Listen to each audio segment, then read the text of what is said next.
Okay, first idea here is an ETF that tracks the giant U.S. financial institutions, XLF. We are having trouble, unfortunately, with the chart here, but it is up more than 20% in the past year. Actually, 30%. Oh, 30%. Yeah, okay. 30% in the last 12 months. Yeah. So this ETF is basically a diversified portfolio of about 75 U.S. financial companies. In my opinion, U.S. financials are under-owned in Canada. The top holdings in this particular ETF would include Berkshire Hathaway, JP Morgan Chase, some growth names, Visa, MasterCard, and Bank of America. In general, this ETF would be more on the large cap value side, but you've got a couple of growth names, and again, Visa, MasterCard, Amex is in there as well. I think that this particular space should do well because we are on track for that desired soft landing in the U.S. That provides a very favorable backdrop for the financial sector.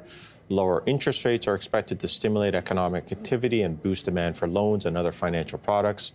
The incoming Trump administration, very important, likely to benefit the financial sector as well through a combination of deregulation, favorable policies, and a pro-business environment.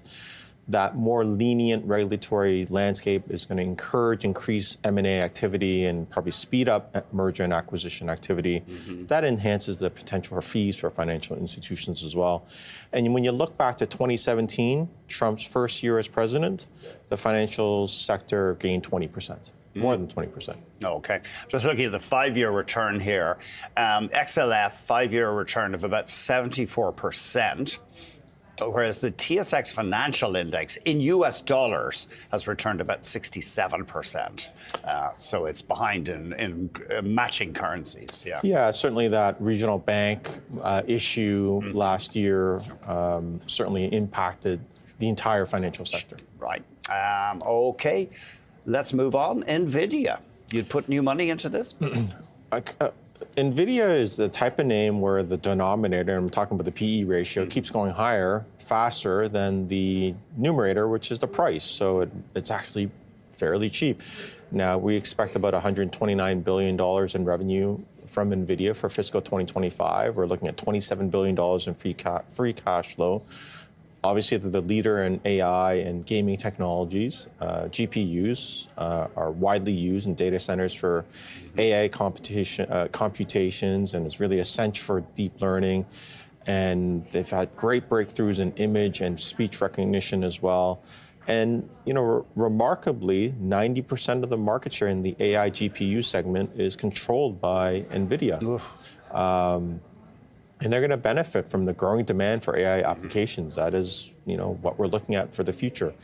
Their earnings growth rate forecasted going forward is staggeringly 50%, which gives it 50%, which gives it today a 0.7 times PEG ratio, which makes it probably the cheapest mega cap tech name out there. Wow. So again, the denominator, which is the earnings, keeps outpacing the numerator, which is the price, so that it keeps getting cheaper.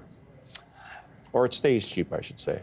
That's amazing, isn't it? And Jensen Wang, you probably saw, he says that with using his products, we're near to a ChatGPT moment for robots now, instructing robots far more cheaply and quickly.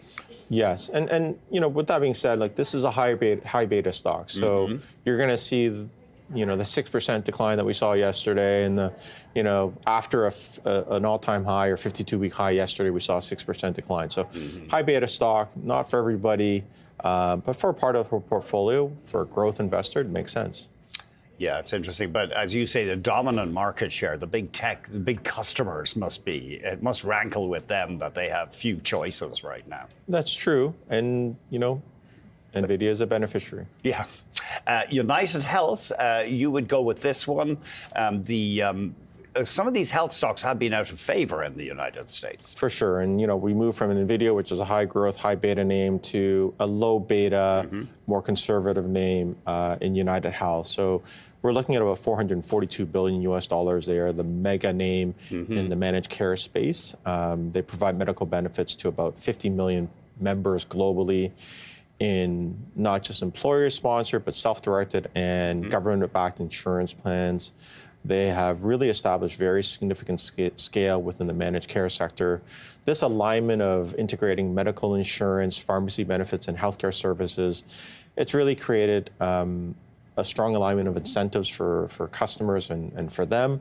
It allows customers and clients to better control their healthcare costs as well.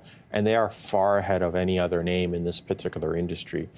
Obviously, demographic trends, we've got an aging population, escalating healthcare costs. This is key drivers of demand for names like UNH and their services. Since the tragic death of their CEO, shares are still 19% below recent highs. Of their insurance. He was CEO of the insurance part, wasn't he? Or not all of UnitedHealth? I think it was all of UnitedHealth. Okay.